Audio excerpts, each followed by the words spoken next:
All right, guys, we finally made it. Game of Thrones Season 8. We are going to be talking about the new reunions, new politics, and Jon's heritage revealed. You don't want to miss it. Stay tuned.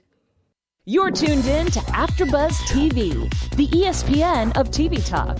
Now, let the buzz begin. We made it!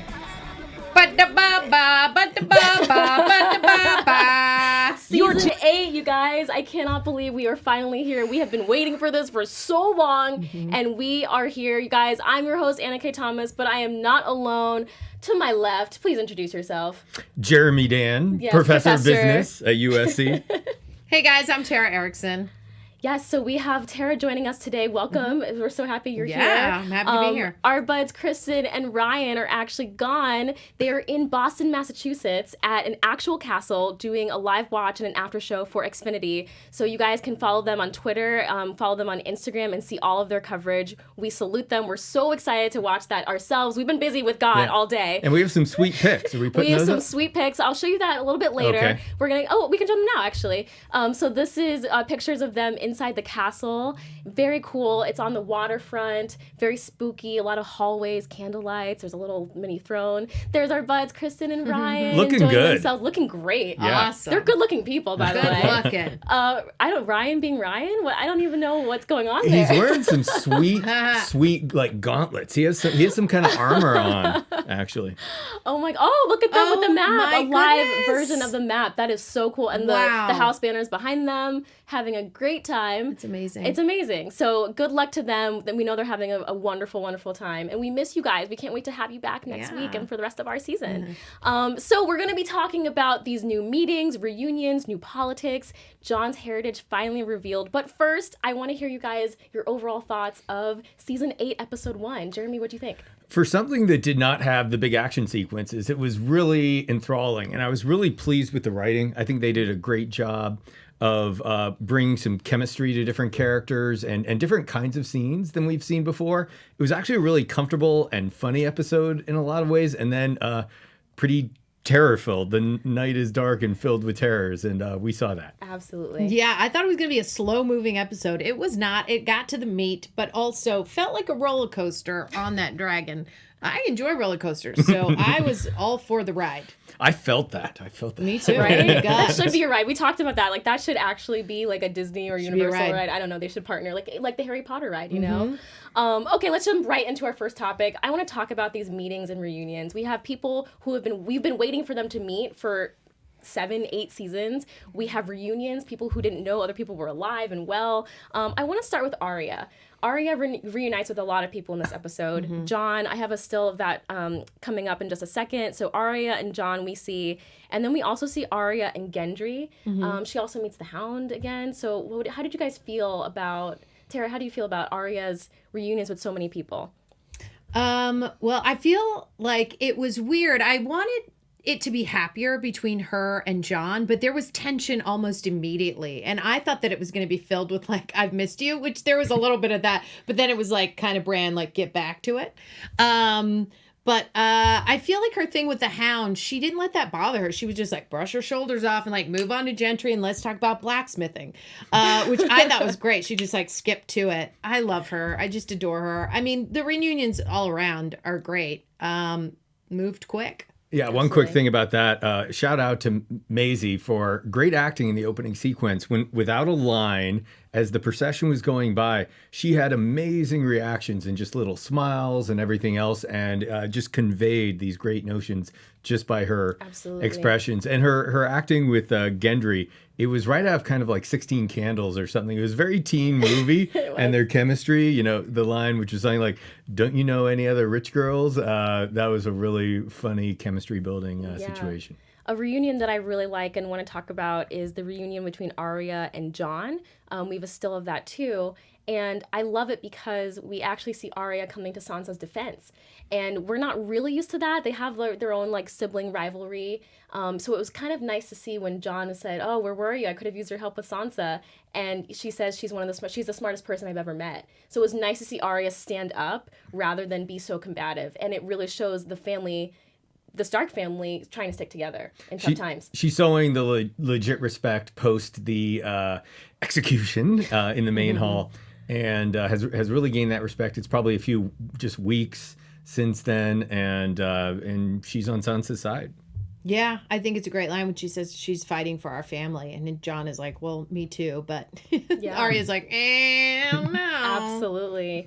How about the reunion between Jaime and Bran? So we're cutting to the end of the segment. It's still in this sort of topic, but thoughts on that? It felt powerful scene. What do you think, Jeremy? Oh, Bran. Yeah. Yeah, Brienne. We want to see Jaime and Brienne. No, I was saying Jaime and Bran. Oh, God. Again, another scene where just the stare. And there was that blank stare from Bran coming across. Bran using his extra sight with his third eye. Probably knew he was coming, knew where to position himself right in that courtyard. I actually have a prediction related to this, so I'll hold on to some of that. But it's going to be some interesting stuff we saw in the previews. Yeah. Yeah, I feel like because Jaime doesn't know that he's a three-eyed raven type deal and doesn't know about all of his powers, that I wonder if, I don't know. I think he probably feels weird about, like, does this kid remember? Because he looks a lot older. And Bran is like, I know this and more. I can't wait till words come out. Jaime was pretty shocked. He knew the deal. He went like, if one guy was going to see me, this is not the guy who wanted to see me. Absolutely. Do we assume that Jaime knew Bran was alive, like through the grapevine, but just thought he'd never see him again because so much has happened in the last 7 years, 7 years in our time, who knows how long in their time. Do you think that Jaime just wasn't, it was shocking because he, not that he thought Bran was dead, but that he just thought Bran was a distant memory in his past? Well, the Raven Network seemed to be working really well for most of the season, but Samwell did not know about the death of his family, and if Jaime Lannister did not know about the Starks returning to Winterfell somehow, it was surprising, but if Samwell didn't know, then maybe Jaime didn't know. Absolutely. We have a still of Jaime right there. Nice expression. Who just shocked. I mean, he is just absolutely shocked that there Bran is. And then Bran, like you said, even when Jon sees Bran for the first time, he's like, you've grown older. Bran's like, you're a man. Almost. I was like, it's so Bran though. Yeah. And shout out to Kristen, because I know Bran is one of her favorite characters. So it's nice to see him sort of being played out and that storyline being played out. So yeah, Jaime and Bran, and you're hoping for a Brienne and Jaime reunion at some point. We'll talk about it later. Yes, indeed. We'll talk about it in predictions. Any other meetings and reunions that, we're going to talk about the politics in a second, but any other meetings or first-time reunions that you were excited to see? The Cersei and Euron reunion and first date was pretty awesome. We want to talk about the politics. Okay, then I'll mention Yara and Theon. I think just that lineless scene where he comes in. First of all, just a random mention. I think we remembered what a good archer Theon is. I think that's pretty damn cool. That's the guy that he used that in the first couple of seasons quite a bit, and made a badass raid on that ship, regular Marines. And then the wordless reunion with the headbutt, and then they were back to being brother and sister after that. And that was great, and she respects his moves, wanting to go to Winterfell and fight for his second family. He fought for his first family, and now he wants to fight for his second family. Yeah, and he betrayed both families, coincidentally. So he betrayed the Starks, betrayed his own sister, and now we see Theon, even with the Rickon and all of that stuff, we see Enrique, gosh, so much. Theon's been through a lot. He's been through a lot. But we see him sort of coming around. So Tara, what do you think about that? That was a great move of Yara just knocking him out and then extending her hand. I love that because you're like, he kind of deserves it for not saving her on the boat, I feel like. That was I love that moment. I think it's a great moment. Absolutely. Yeah. Anything else? Any other meetings, reunions? We're going to talk about some politics. We can jump right into that, actually. Let's talk, too, about the meeting between... We'll jump into news and politics. I want to hit it off with Sansa and Dany. So we have a still of that in the Winterfell courtyard. What an epic scene, okay? So this is Dany coming into the northern folk are like, who is this chick with blonde hair and dragons? And how did you guys feel? We've been waiting for this meeting for a long time. Sansa has learned a lot from Cersei Lannister. We see that in the way she maneuvers, and I think she was kind of channeling the way that Cersei was removed in the early scenes at Winterfell, which this harkens back to. She's definitely a player, definitely political. They're still referring to her as the Lady of Winterfell, meaning maybe, Jon yielded it and is a part of the army now and maybe is now not the Lord of Winterfell. I don't know how that played out politically, but that Sansa and Daenerys dynamic will be very interesting. I actually think we might be, I mentioned this to you guys when we were viewing it, the writers might be setting us up with these early kind of headbutts to think there will be a conflict between them, and maybe then we'll really see girl power come to light and them really collaborating. I hope so. One can hope, right? Yeah. What do you think? I mean, the look up and down that Sansa gave her, I was like, what? It's like watching, I don't know, a reality TV show that I don't even watch, but I'm like, I think that's what they do. I was really just surprised by that, yeah, I think she probably did learn a lot from the Lannisters, but I think just deep down, I think she was a really good leader when she was there solo in Winterfell. Like, she really proved her worth. And now there's just this new blonde queen stepping in with a bunch of dragons that I think she doesn't know how to deal with it yet. Even the little quips, right, when they're in the Great Hall and Sansa's talking about the food, how are we going to feed all these armies and all this men? And she's like, and the dragons, like, what do they even eat? Yeah. And Dany's like, whatever they want. And you see them sort of side-eye each other. That's and some 8th grade and then poor Jon is sitting right in the middle, like, oh my God, FML, like, what have I gotten myself into? These two strong women. And it's interesting to see. As the show unfolds, the season, I think we're going to see one of those women having to step down. Who's it going to be for the greater good of everyone? I don't know. We'll save it for predictions. Another political, issue is the North being very upset that Dany is now in Winterfell, calling herself queen. We see Lady Marmont get very, feisty. She's very feisty anyway, but we see her get very disdainful, very spicy and feisty. How do you guys feel? What side are you on? Do you feel like you see where everyone's coming from? I don't. I would have. They know the wall has been pierced. They've heard about that. They've had the Ravens or actually Bran revealed it as well, claiming we don't have time for this and the petty squabblings. Lady Lyanna, I mean, she's a strong figure. She made some of the strongest speeches earlier in support of Jon. She's gained the political capital to not be supporting him if she wants. We also see Jan Royce of the Vale kind of looking a bit skeptical of Jon's approach. We hear about Lord Glover and keeping his men up at Deepwood Moat, and we'll see the effect of that. I mean, I don't think his 500 or 700 men were going to make that much of a difference. It's about the honor. It's about the stance. It's about loyalty, which the North has always been loyal through and through. We saw with Ned from season 1. Right, but it's like they're freaking out about Lord Glover's men, where I get Jon's argument in the sense of like, I brought thousands of people and dragons, where I'm like, hello, horses. Yeah.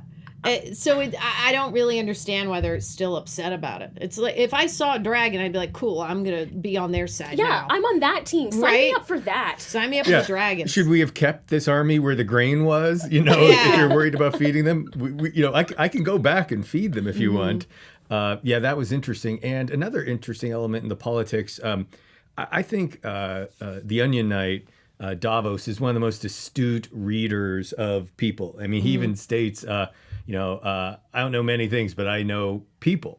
And he's the one that's suggesting the union, of the official union, so to speak, of Jon and Dany, because he could probably see the look on the eyes and hear the little bit of grumblings and know this maybe needs to become more official, so the North knows they are fully a part of this political union. Exactly. I love that. I think that's so true. Another little political change we see is with Cersei and Euron. We have a still of that. Not how I thought it was going to play out. I was a little shocked when we cut to them waking up from bed together. But there's a lot of political implications for this. Cersei has sort of promised Euron her hand in marriage after the war. I don't know. Do you think this changes things, or do you think Cersei's just kind of getting some, feeling her needs, doing what she's got to do, and she's going to play out her plan? Or do you think she's going to actually develop real feelings and Euron is going to kind of sneak his way in a little more? I think she's too guarded. I think it's totally a plan of, if he didn't insist a second time, I think she would have been like, see you later. But Cersei always does what she has to do. And I think I don't know. I mean, I think she maybe only really liked it at the end when he was so confident. And she was like, confidence. I like that. I think that was sort of the turnaround of like, I dealt with him over here in the bed. And now, great, he's going to leave eventually. But at the end there, I'm like, that little line there of like, I like that is, I don't know. It's weird. It was weird. Yeah. It was weird. It's weird. It was weird. Cersei got her groove back? Cersei Is that what we're saying? Oh my God. You know, she is a part of a family that, remember, she knows how quickly these alliances can change. Her father was allied to the Targaryen king, marched his troops in order to relieve a siege. And when they opened the gates, he proceeded to sack the city himself. He knows that fleet could, or she knows that fleet could easily be turned upon her city, upon her interests. And if she just, politics make strange bedfellows. If by doing that, it keeps him in her camp for weeks or months longer, that's definitely, I hate to phrase it this way, an investment worth making, but that's the way she's viewing this. Absolutely. Let's go back to Winterfell because we also had another little political moment with Tyrion and Sansa. So they've reunited. They haven't seen each other since Joffrey's wedding. And Tyrion makes a statement, many have underestimated you, most are dead now. And Sansa goes on to say, like, do you really trust Cersei? Do you really think she's sending her army here to really help us? And I think that there's going to be some political battle between what Tyrion thinks is right and correct. He's led Dany in a very good path for the last few seasons. I mean, he really has been an excellent resource for her. But I think that Sansa and Tyrion are also going to have this sort of battle the same way that Sansa is with Dany about who's going to be right in this political strategy and this war strategy. So what was it like when you guys were watching Tyrion and Sansa reunite for the first time since Joffrey's wedding, where she ran away after Joffrey died? Yeah. I feel like Tyrion, there was a couple times that he led Daenerys in a wrong way. And she was like, enough with all the witty banter. Like, you've led me in a way that's killed a lot of people. And I feel like that's karma is coming around again for Tyrion, where I feel like he might be leading them astray. He may trust that they're going to come and fight for him. But Cersei, she hates him so much. I think Sansa has good instincts. Yes. She definitely does. And remember, Sansa has seen the example of her father, who was the play it straight politician, then got a master's class with Cersei, then Baelish. I mean, she has absorbed the best of the, and plus Tyrion, who she said she admired as the most brilliant man alive, sort of dismissively. She has had the master class of essentially some of the most intelligent, manipulative people. Yes. And I think almost in a way she has more tools than Tyrion does now. And she thinks yes, as you referenced, he's naive that Cersei's going to be sending that army. She's already predicted it. Maybe because there's no Raven reports or anything like that. It'd be pretty easy Where to have the figure out Ravens gone? Where are they? If 15,000 men were not on a march. But yeah, she's at the height of her powers. Absolutely. All right, moving on to the White Walkers. So we don't see them, but there is an appearance when we see our poor little Umber boy oh my gosh, I can't even talk because it's so jarring. We have a still up about it right now. This is a power play from the White Walkers. So I know you're big into White Walkers and the symbols. We've seen, we don't have the expanded, but in the scene, he is pinned to a pinwheel of dismembered body parts, which we've seen before. I believe his Mance Raider said, they're quite the artists. They're quite the artists. Yeah, major power play from the White Walkers and our real their first formal appearance in this episode. Thoughts on this poor little boy getting his death like that? Have you seen the John Carpenter movie, The Thing? Yeah. Crazy, nutty movie. See it if you haven't. But it totally reminded me of that, or kind of the scenes from Aliens, where the kid was pinned on the wall. They needed to light him up, and I was shaking from the beginning of that. I could tell what was about to happen. Those eyes opening, behind. I didn't kind of frame that in the framework of politics. I just framed that as like, oh man, this is a little bit horror movie time. And if the White Walkers are bringing the horror movie down to the south, well, to the north, but south of the Wall. It's going to make for some very scary scenes, some spine-tingling viewing. I'm literally, the hair on my arms was raising up at that moment. That was nuts. Absolutely. Yeah, I feel like the Nightwalkers are going to do some dead body crap circling a little bit more down the road. We're going to see more of dead body crap circling with other people. I feel like it's such a statement here that I'm like, we have to see that again with, I think, more bodies and people. Yeah. Are they licensing that for T-shirts? That would be a money God. kind of Right. logo. Yeah, I mean... Gross. Professor Dan. I'm a business professor. I'm looking for the opportunities. You're trying to make a buck, right? Yeah, I definitely think it was a power play by the White Walkers. I think they were trying to say, do what you can. The poor little Umber boy was going back to rally his troops and his team and get his bannermen to go to Winterfell. And I feel like it was their sign of like, try as you may, we will find you, we will get you, we will stop you before you can stop us. That was a major political move. They're now all in the army of the dead. They are. That's what John always said. The million in King's Landing. They're about to be 1 million in the army of the dead. The however many, probably just hundreds in the last Hearth, in the army of the dead. Exactly. All right, our last little political moment, huge moment. This is the episode, in my opinion.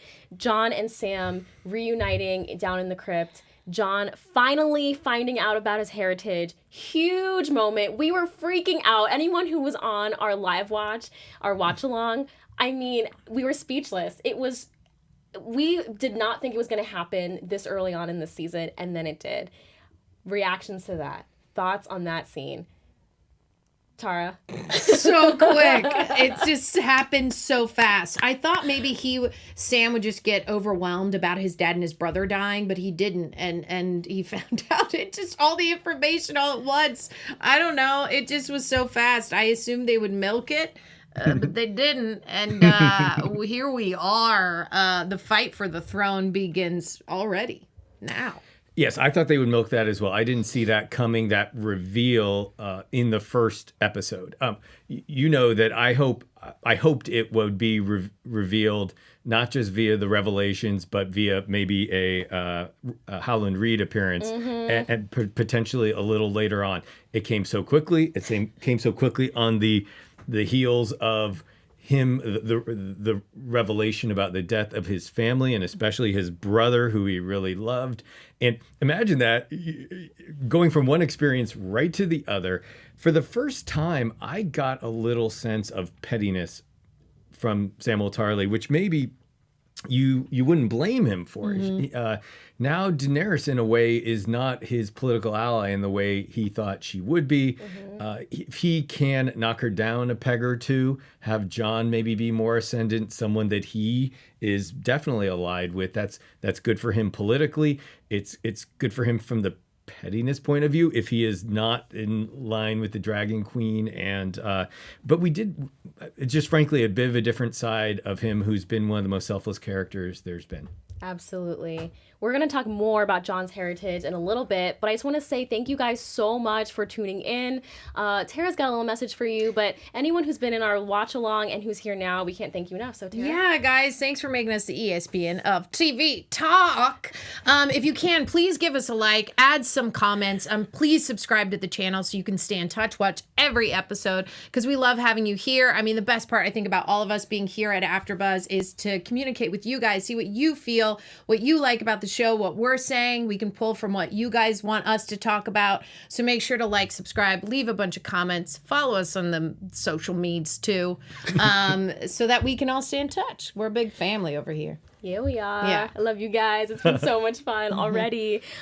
Jumping right back into season 8, episode 1. We have to talk about Jon's heritage, okay? We talked about a little bit with him and Sam meeting down in the crypts. Let's talk about him and that magical dragon ride, right? We mentioned in our teases, but I just feel like what an amazing... Basically, so far, the show has set us up that only Targaryens can ride dragons. we see Dany mount her dragon, and then we see Jon, hesitantly, but we see him mount the other dragon, and they go for this epic ride. We were talking about how it needs to be made into like a universal ride or something, and there's real symbolism in that. They go on this magical ride. They end up in this, ice waterfall, beautiful area. Jon and Dany are making out, and that dragon gives Jon a little side eye. Mm-hmm. So, thoughts on this as it relates to Jon's heritage and his history and who he is as a Targaryen. Wait, is that good side eye or bad side eye? Can you have good side eye? I feel like it was side eye, like, don't go close to my mom. Mm-hmm. Like you think stepkids can be tough? Like, imagine having to, like, win over 2 dragons. Now, which dragon was that? Did you notice? I didn't notice which one it was. And I love the show and I'm a diehard fan. I still can't tell the difference between the two. It's the red tinge for Drogon. He has the little bit of red tinge. Okay. Drogon's always been the one that's more feisty, though. Yeah. Bigger. Historically. Yeah. Bigger and more feisty, and he's always been like the problem dragon. Yeah. Well, I remember last season when Daenerys landed and Jon took his glove off and reached out very warily to touch the face of the dragon. And she was intrigued. She was a little bit scared for him. It was very interesting, her emotional reaction. When he was able to ride the dragon, I was actually surprised she embraced that because, as you mentioned, it kind of is a part of her special heritage, her power, her ordination as a queen. I mean, I'm queen of dragons. I have the power that no one else has. Mm-hmm. And if someone else is so welcomed in, maybe she's getting her own clues, but I was surprised that she wasn't more uncomfortable with that. She just embraced it. And speaking of the chemistry, it was a little bit of just a funny banter scene, really interesting. But when you think about it from her political stance and her power stance, I would have felt more threatened if I were heard that this was happening so easily for Jon Snow. Interesting. You don't think that maybe, like, Tara, do you think that maybe it was her letting her guard down, saying, okay, my dragons accept him, therefore so should I? Yeah, for sure. I mean, I think them even going into Winterfell together is a big statement of, like, we are together, which is why Sansa's throwing shade. And then the dragon thing is, like, they're my children, so if they accept you, that's the biggest sign.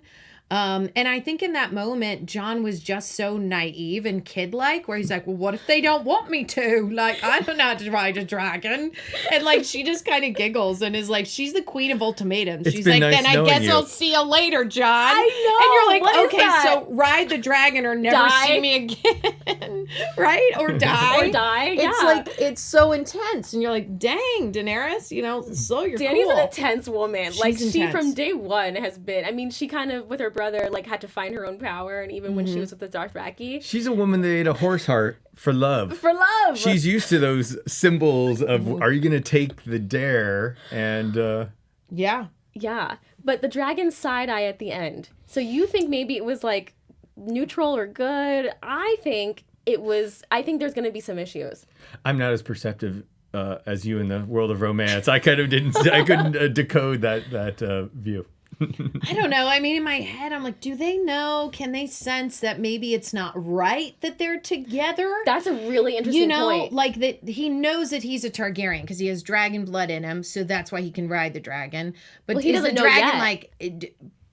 He knew 20 minutes later. Yeah. Right, but like that it's not right, that they are together. That maybe they rule together, but not the other stuff. Not as lovers. Not those other stuff. They had the sister wives, whatever, 300, 400 years before. You'd think they'd be used to having a pack of Targaryens on their backs. Oh my gosh, I know. We shall see. Yeah. Something else dealing with Jon's heritage is this relationship between Bran and Sam. And we see Bran really urging Sam, the time is now, we have to tell Jon, you have to tell Jon. Bran puts it on Sam, poor Sam, to tell Jon. Why do we think Bran is doing this, and what's the urgency? Is it because the White Walkers are coming? Is it because he thinks he should take power and be able to unify? Why is Bran so fixated on the speed of this happening in this first episode? I'm boycotting that segment. I mean, just because the reveal happened inorganically. It seemed very odd that Sam would transition into that so quickly. I mean, Bran has had a sense of urgency from the very beginning. His line at the very beginning about how we have no time for this. I don't know to what extent it helps them in the defense of the North for Jon to know this right now. It doesn't. It could probably only lead to a division. So I don't know why Bran would push for it. I think Sam, as mentioned earlier, was feeling a little down on Daenerys, doesn't mind to knock her down the peg.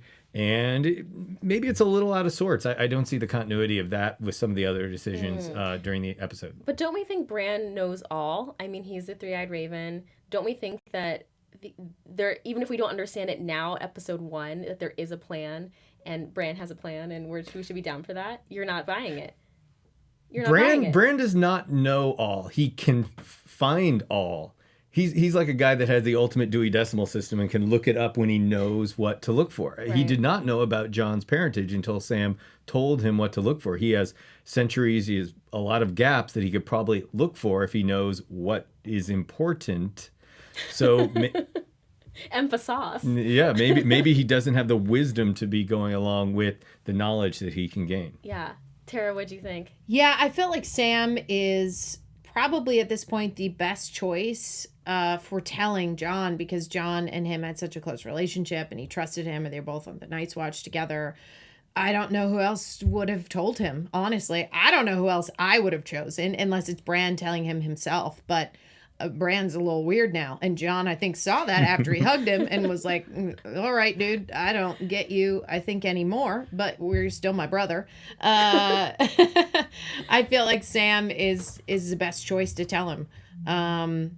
Yeah, I don't know. I feel like Bran, can he see into as with the three-eyed raven, I feel like he could change the trajectory of how the story goes in regards to what he finds. So maybe he already found that if they were to fight together and not be torn apart, it wouldn't work well for them. I don't know.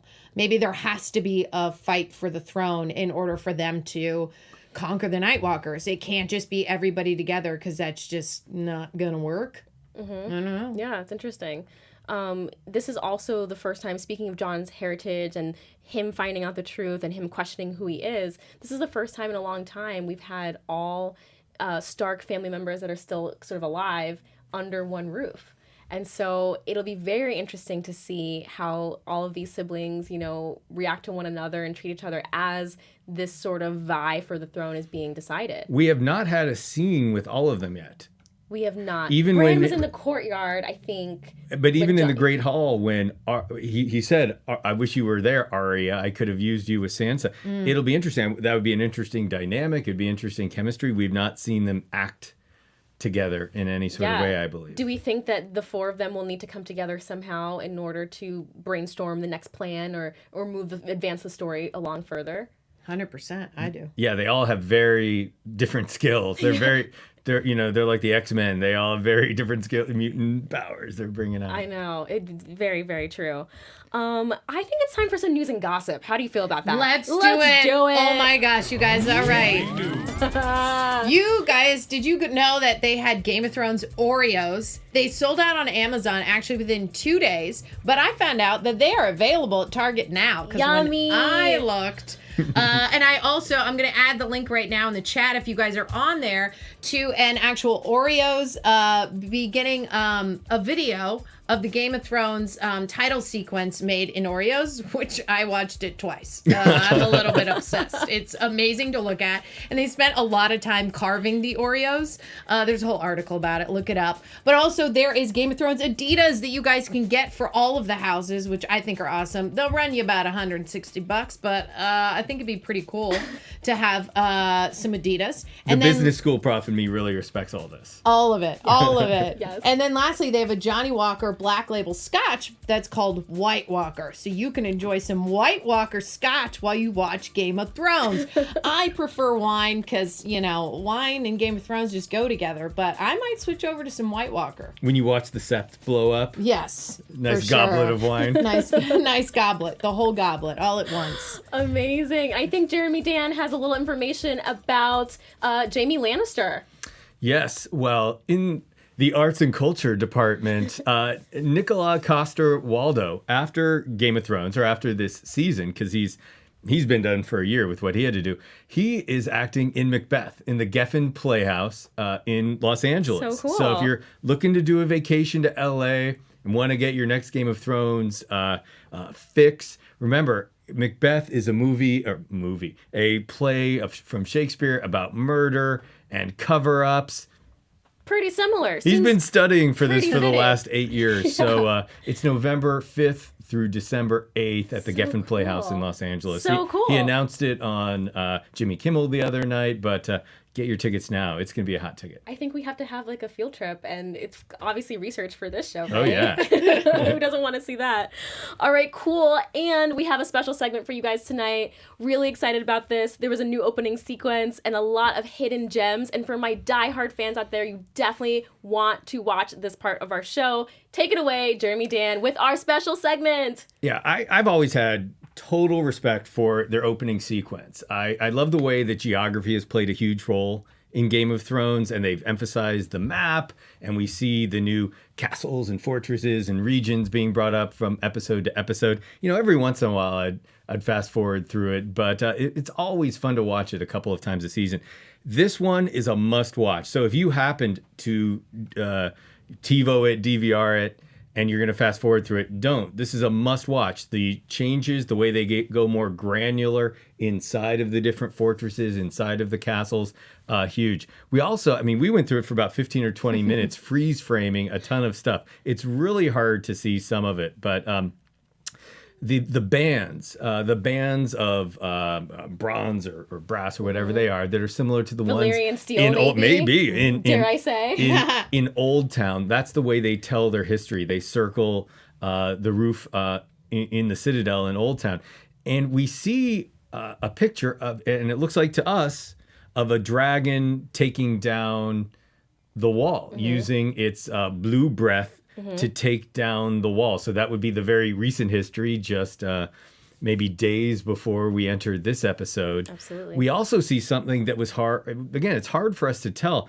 It sort of looks like a Night Walker holding or a White Walker, excuse me, holding a wolf's head, and there's a lion in the picture. There's a keep. I couldn't tell if it was Last Hearth or if it was the twins. It looked like it kind of had two towers. Why don't you guys take a look at it? Let us know what you think. And then we see something that was very interesting. It looks to me, maybe to you guys too, like we have a sequence where we have on the band a big dragon and 3 smaller dragons, along with something that looks like it could be a shooting star. And I started thinking what this could be. Are there new dragons, new births to the Dragon Queen in our future? The shooting star, is that a sun rising in the west per the prophecy of the witch that supposedly cursed her and took her fertility? My mind is blown. My mind is boggled. But I think for you, big-time Game of Thrones watchers, freeze frame this.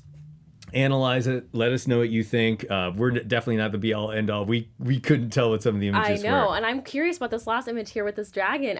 There's a 4th dragon. Could it be Dany potentially birthing a 4th dragon? Could Jon be the father? Is there some sort of fire baby dragon magic that can happen again? Can luck strike Dany twice? I don't know, but I thought that was a really good catch from Professor Dan.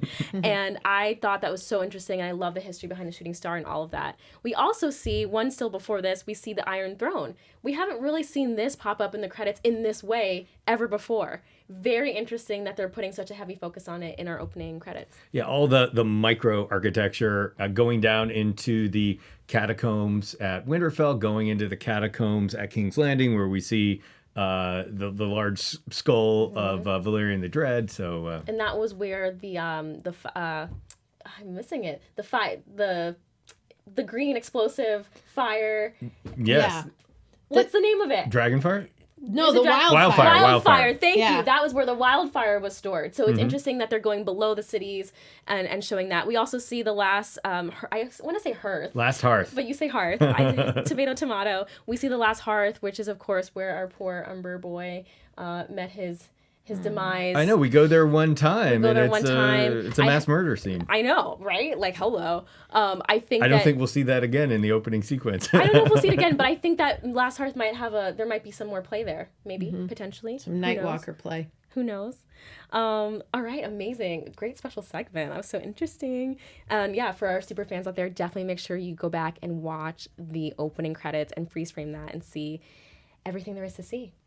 Guys, predictions. Oh, boy. I feel like... I don't know. And now, your AfterBuzz TV. I feel like this could go in so many ways. Oh, my God. So, I love a good prediction here at AfterBuzz. I thought this episode was ripe with different venues and ideas and paths that you could take.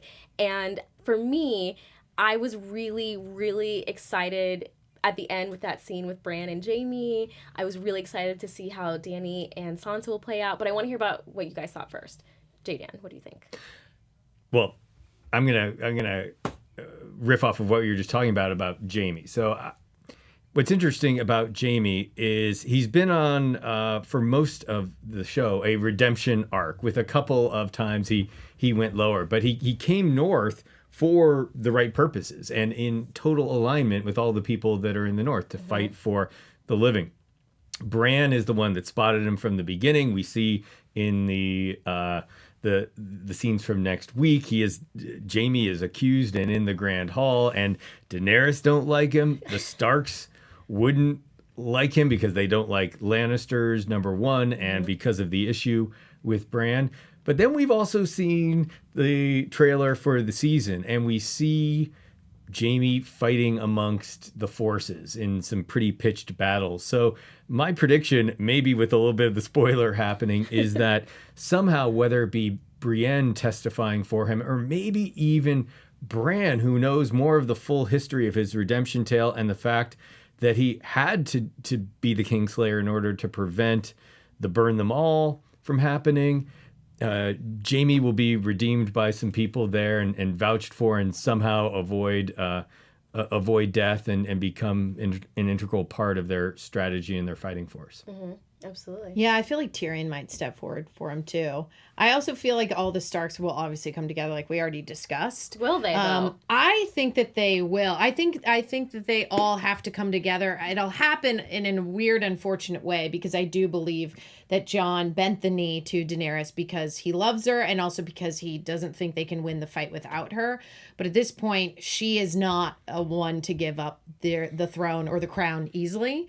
So that's going to be lots of drama, but I feel like Sansa, Arya, and Bran are already like, dude, you're the guy, and like she's not the girl. I hope they can find a way to fight together, but I feel like the Starks are going to unite, and maybe they'll find a way to convince Daenerys to fight with them and not be so like uppity about her crown and everybody bending the knee, bend the knee. So if I had a shot for every time Dany said bend the knee or die, I mean, really, it's like every episode she's fixated on this idea of like like power in the throne. Ultimatum lady. Even though she's seen the White Walkers herself, they have her dragon, for crying out loud. Yeah. And she still is so fixated, even with Sansa, I am her queen. And like, she's so laser focused on this. I'm like, is she going to miss the bigger picture? Yeah, there's no way she's going to bend the knee. Well, definitely not next episode. She's not going to believe Bran. I mean, Bran is still, think about who really believes Bran. Does anyone believe Bran? Bran is a drugged out emo kid. It looks like more than anything else. So harsh on Bran. No, I mean, but think about everyone else around there. You're the Jan Royce, the leader of the Knights of the Vale. Are you going to go, oh yeah, I totally believe this. This totally makes sense. Maybe, but Bran can get some credibility by, as he did with Littlefinger, by revealing, chaos is a ladder. He can gain that credibility Ryan with Malty individuals. does a really good Littlefinger impersonation. Really? Maybe he'll do it next week. Just Sansa. For like old time's sake. Yeah, that's pretty good. I'm a bit confused. I'm a bit confused. Very interesting. Thoughts on this kind of a quieter scene in this episode? Qyburn and Bronn. And Qyburn giving him this sort of ultimatum, saying, not an ultimatum, but sort of a command from Cersei about killing what we think is Tyrion and Jaime, killing the brothers. I cannot see this happening. On no planet do I see Bran kill Jaime? I don't know. He's sort of a wild card. Bran will never kill Tyrion, ever. Like, I have a very strong stance on this. Do you guys agree, disagree, thoughts? I don't know. In the comments, let me know if you think that's real. I just felt like that was such an absurd thing to ask him to do. But he's going to get a castle. Talk about the only thing we've heard more than bend the knee to Danny is, where's my castle? Yeah. So, no, I don't think that will happen. But I can understand why she wants it. She knows about the prophecy of the Valonqar and the fact that the little brother, little sibling is due to be her destroyer. So maybe she's playing against that. She does view both of these people as betrayers of her and the family. I mean, she really laid out a great argument against Tyrion, for one. Well, she's never liked Tyrion. I mean, Cersei's been out for Tyrion since the day he was born. What an intense conversation.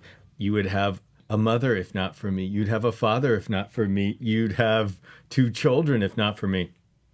Yeah, I agree. So I can see why she wants to put the bolt in him. I don't understand the Jaime approach so much unless it's related to that prophecy. Interesting. Yeah, I feel like Cersei is just, she'll do whatever she needs to do to like win the game. She's nuts. But I also think that maybe it was Qyburn. I always say it wrong. Qyburn. Qyburn. I kind of feel like maybe it's Qyburn's like plan. He's been slightly manipulative and her like kind of right-hand man for Cersei for a while. So he might be coming up with his own ideas and doing a little bit of Littlefinger thing where he's like, she didn't really say this, but I'm going to act like she did. It wouldn't surprise me if she did. I don't know. Bran, he wants gold and castles. That's the thing. Like that's what he's talked about so much. He even complained about not getting Highgarden after Jaime threw a bag of gold in his hand. It was like, I just gave you a bag of gold and you're whining about not getting Highgarden as a castle that's eventually going to be like taken over and you're going to be at war with just you in this castle. Like, what are you thinking? I know. Poor Bran. It will be nice though to see him reunite. I predict, hopefully, at some point with Tyrion. They got to get back together, right? Like, get the band back together. Do you think he's going to go north at all? I don't see that. I think he's a little too selfish for that. He's got it so good. He had 3, harlots in his bed. He's getting this amazing offer. Like, I feel like life is pretty good for Bran. You know what I mean? Yeah. Absolutely. Cersei, though, a quick note about Cersei is I feel like it was interesting to see. I feel like Cersei's saving grace has always been her children. It's like, as crazy as she is, as vicious as she is, she cares about her family. Jaime and her children have always been her saving grace. After Tommen commits suicide, we see her take this.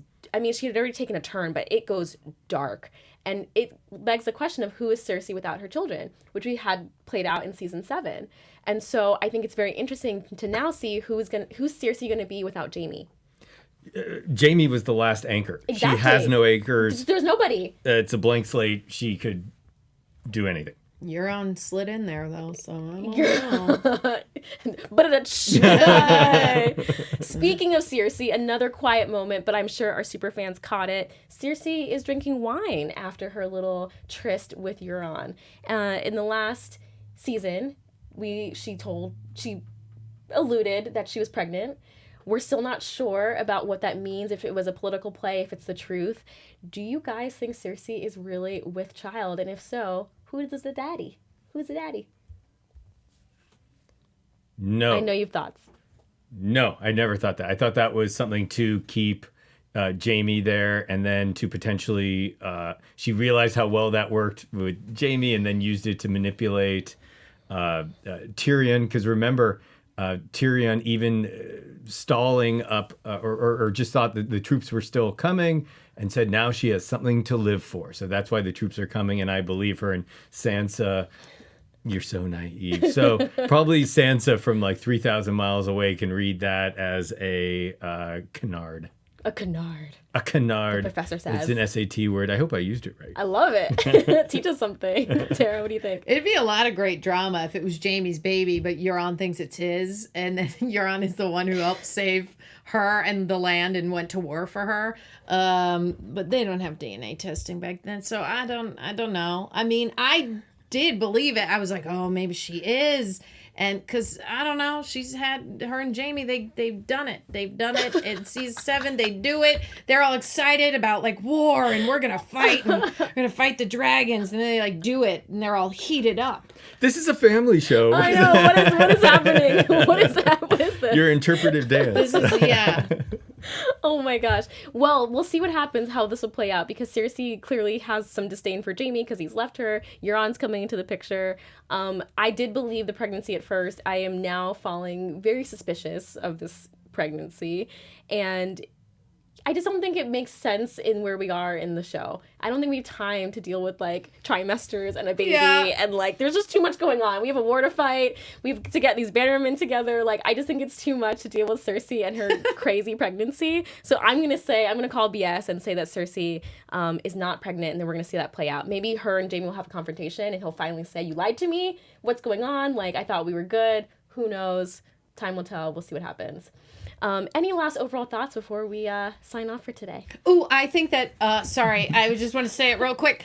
In the picture, when Arya asks him to make her a dagger, I feel like she's going to hide her needle on top of a dragon glass that screws in like sword, but her needle's going to be hidden in there. I don't know why that would be useful, but that's what I think. Yeah, freeze frame that little picture she drew where it has a line where she writes dragon glass and with an arrow there. It's that's for our it's super fans, because we did it. We were like, what is that? What does it say? We paused it and we all got up to the screen and we're trying to figure out what it said. So I think that's a good prediction and overall thought generally, because she's very pointy, or needle is the name of her weapon, her sword, and she's very attached to it. It's done a lot of damage over the last 7 seasons, and it'll be interesting to see her pair that with some dragon glass potentially. It was very James Bondy going into Q saying, getting the latest device. That'd be cool if Gendry was getting a lot of cool things. I'm really interested in the previews. We see new weapons like trebuchets and catapults being used. I mean, shoot out some fire, get some stuff going. In terms of what's next, I think it's really interesting. For being kind of a chatty episode, this was intense. This was really enthralling. And I think next episode, we're going to have a lot more of the drama via action. Another final thought, I told you I was going to bring this up. This green jacket is a shout out to Tiger Woods, who today went to Augusta, Georgia, and won the Maesters tournament. Cleaned up at the Maesters. What a triumphant comeback, one would say. The Maesters. Okay, anyway. Amazing Today was a big day. We had the Tiger and the Masters, and we had season 8, episode 1 of Game of Thrones. What else do you need? There's something for everybody. A lot of drama. Tara, any last thoughts on this episode? No, I'm just can't wait for shook. next week. All right, where can we find you guys?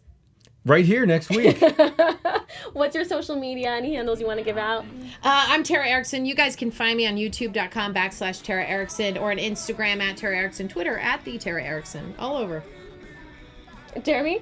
I'm good right here. All right, guys. Thank you guys so much for watching. You can find me on all social media, especially IG, @AnnaKThomas. We'll be back here next week for season 8, episode 2. Our buds, Kristen and Ryan, will be back from their amazing castle adventure. I'm sure we'll hear all about it. But yeah, thanks for signing off, guys, and thanks for being here. We love you, and we'll see you next week. That's it. Game of Thrones. We did it. Yeah. Our founder, Keven Undergaro, and me, Maria Menounos, would like to thank you for tuning in to AfterBuzz TV. Remember, we're not just the first, we're the biggest in the world, and we're the only destination for all your favorite TV shows. Whatever you crave, we've got it. So go to AfterBuzzTV.com and check out our lineup. Buzz you later. The views expressed herein are those of the hosts only and do not necessarily reflect the views of AfterBuzz TV or its owners or principals.